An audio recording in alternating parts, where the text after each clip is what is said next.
Welcome to the November 23rd virtual Zoom meeting for the draft EPA Brownfields grant application.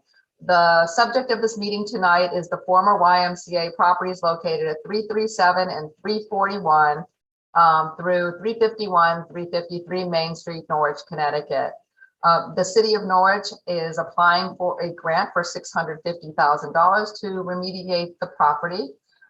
We have also gone out to request for proposals that will be due on the 24th of November so that we can understand what our private partners will be wanting to do there. So we're looking to see what kind of projects might happen in the city at that location and how we can partner with them. But whatever project happens, whether the building will be remediated and maintained in place and adaptively reused, or whether the building is as a proposal to remove the building and demolish and construct new there will be remediation required either way. So this meeting really is to discuss the application that we're putting forward with the Environmental Protection Agency and for you to answer any questions that may come about because of this application. I'd like to first introduce Nefeli Babodi. She's with UConn Connecticut Brownfields Initiative. UConn has a program there with municipal assistance where the students work with the professors to assist in grant applications from EPA. Nefeli will be joining us in a few minutes. We also have as a guest here today, Amy J. Valancourt. She's with Ty and Bond. She is a licensed environmental professional. She's an environmental licensed professional and is familiar with this site from a previous application that the city had for EPA to do environmental assessment. So the city had spent some money through a $384,000 grant to do citywide environmental assessment, and they spent some of that money doing some work on this property so that we could move forward with applications to do remediation in the future. So I'm going to go ahead and Amy, I'm going to turn it over to you so you can talk about what you did previously in that ABCA overview. And if you could explain what an ABCA is, please. Sure. So as you want me to share the screen with you? Sure. Okay, I think it allows right now. I think you can do that. Let's see if you're allowed to do it. Okay, let's see. I want this one.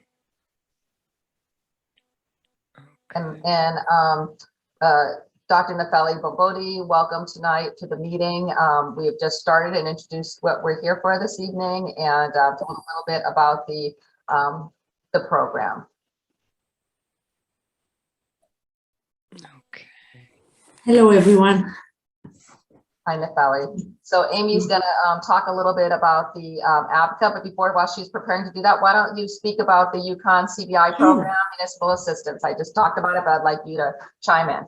Absolutely, absolutely. So essentially, UConn's program is a service-based learning, essentially an educational program that helps communities with their EPA Brownfields grants. So the students work directly with the community, in our case with Diana here, to develop an EPA cleanup grant proposal for the former YMCA. So those proposals in general, I mean, EPA's program is a very, very competitive program. So we hope that, with the student work and of course, additional work by, conducted by Amy and Diana, and of course myself, will have a competitive application to actually acquire cleanup funds for this property. In general, EPA prioritizes communities based on the need and also based on the project's potential. So we think that, for this particular project, we check both boxes. So I think that is, that you do have a very strong application and that it's very, very likely that you will be awarded. Thank you so much. Natalie, we really appreciate your involvement and the students' involvement. It really has made working on this grant very different from other grants because it's been an educational experience for them and for us. And it's a great collaboration with our state university, and we appreciate all your efforts as their professor and your experience. So I'm going to now ask Amy Valancourt if she can talk a little bit about the APCA. Are you able to share that, Amy? I am. Can you guys see the screen? Can't yet, no. Really? No. Okay. Do you want? I'm going to stop because it said I was screen sharing. So now I'm going to try again. Share screen. It This shows one. that Diana is actually sharing her screen. So perhaps, I don't know if you need to unshare and then Amy shares. Yeah, I have. Let me do one participant at a time, maybe, and let's do that and see. Sure. If we can do that. So now, all participants. Okay, so I changed the settings. So go ahead, Amy, if you can, and try to share. It looks like it's coming up. Great, thank you. Okay, good. Okay, so what we're going to go through is the analysis of brownfield cleanup alternatives. With this particular site, you know, the requested funds are going to be used for abatement of the building, abatement of hazardous building materials. That includes lead, base paint, asbestos containing materials, and PCB containing materials. So the APCA essentially goes through a series of evaluations for the different type of remedial techniques. So I'll take you through with the APCA, the introduction and the background talks a little bit about the property and the assessments that were completed for the property, gives an evaluation of the history. So previous uses of the site, the property, the way it exists now, it exists as 2 parcels and a little less than an acre. But back in the day, the property existed as 4 separate parcels of land that were then combined. So initially, with our evaluation, we went and looked back at Sanborn maps that dated to 1885. So from 1885 to 1926, we know that the properties appear to have been residential or have some commercial use. There were some carriage sheds, a railroad house, and an undertaker. Prior to 1926, the YMCA began occupying the site. The initial building was built on the 337 to 341 Main Street parcel. At that time, there was an auto service station that had some gas tanks at the 333 Main Street property. That auto service garage was demolished, the tanks were removed, and this became part of the YMCA site. They expanded to include all the current parcels by the 1990s, and it operated as the YMCA until 2009. So with doing our evaluation, what we found, and I'm just scrolling down the form here, you see, we looked at not only hazardous building materials, but we looked at potential releases to soil and groundwater also. So we did soil borings, collected soil samples, put in some groundwater monitoring wells, and what we found typical of a city is that we have urban fill beneath the property. This is very common in cities, and with regard to having to clean up or excavate that fill material, there's not really a requirement. However, when you are redeveloping the parcel, you might encounter some impacted fill material, which will have to be dealt with at the time by the developer. So again, we focus this grant application and moving the project forward with abating the hazardous building materials and possibly taking down, demolishing the existing buildings. They are deteriorated. A lot of the hazardous building materials have deteriorated and become debris on the floor. So what our project goal is here is to abate the building, get a developer interested, which the city of Norwich put out an RFP for this, and get a developer interested, whether they're going to try to keep the building in rehab or to abate and demolish the building and redevelop the property is really up to the city and the developer. But the analysis of brownfield cleanup alternatives is all about that. What can you do to take care of these hazardous building materials? So what we did is we came up with, I'm going to go a little forward to talk about the alternatives. There are basically three alternatives to deal with these hazardous building materials. One is do no action, which is not feasible in this situation, given this building. It's basically abandoned. There are a lot of trespassers. It gets broken into all the time. They've had a fire in there. But our biggest concern is the fact that anyone trespassing and going in there is getting exposed. You know, the materials are deteriorated. There's been a partial building collapse, and mold is a huge issue. So there are health hazards related to this building. The second alternative we evaluated was if a developer wanted to come in and reuse this building, he could abate the hazardous building materials and clean it up and still reuse the structure. For circumstances where you have hazardous building materials in a building, you don't necessarily have to abate them. They have to be dealt with if you're going to impact them. So sometimes there are situations where when you have hazardous building materials, you may come in and just encapsulate them, enclose them, cover them up where they're not getting impacted, and you can keep them in place in certain circumstances. So that would be alternative two, that if we were going to not abate something, but cover it up if it were intact. So that would be one of the alternatives.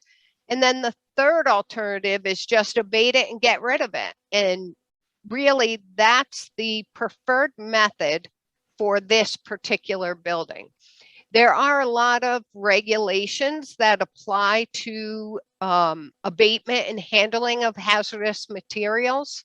So in the alternative brownfield analysis, we cite those. So you have things like OSHA and EPA and our state Department of Public Health.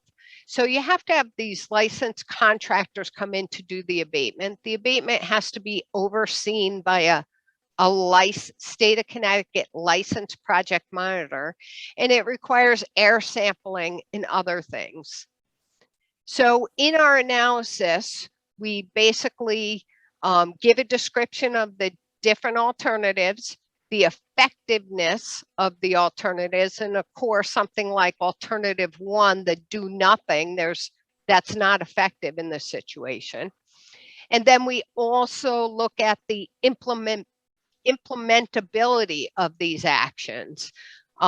With the fact that this building is so deteriorated, the implementability of alternative two, like leaving some of the materials in place and encapsulating them, that may not be implementable.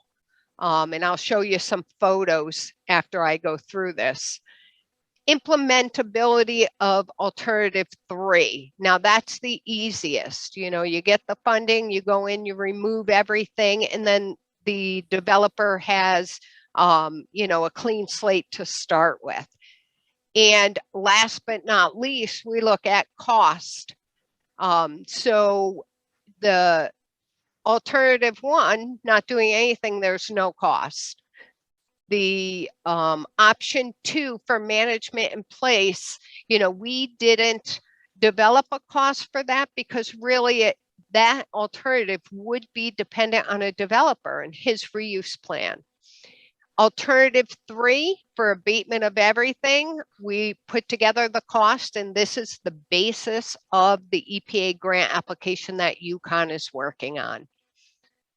And so overall, doing our evaluation, we recommended alternative 3 as the preferred alternative, knowing the city's plan, the condition of the building, and being able to move forward with a viable, sustainable development for this project.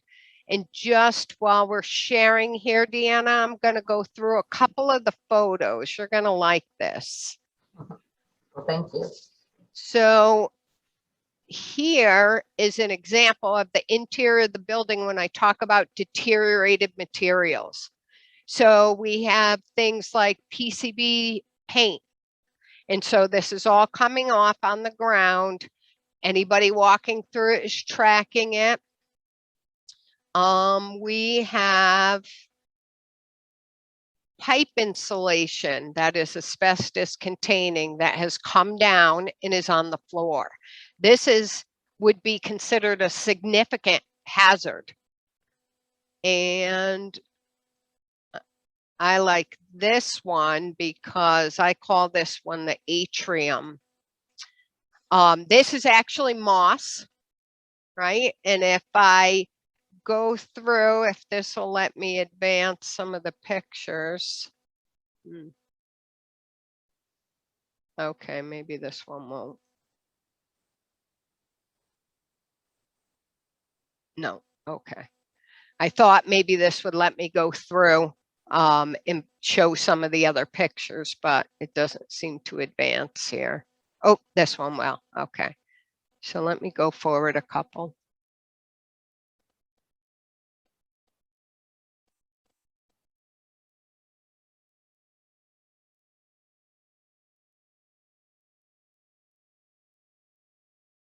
And I actually think they're in one part of the building. I'm going to go backwards a little. I want you to see the collapse.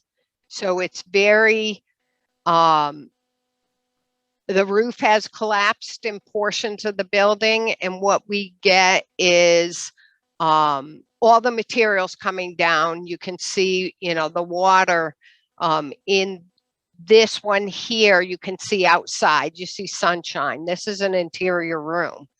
So there's significant deterioration of the building, which causes the materials to delaminate from everything.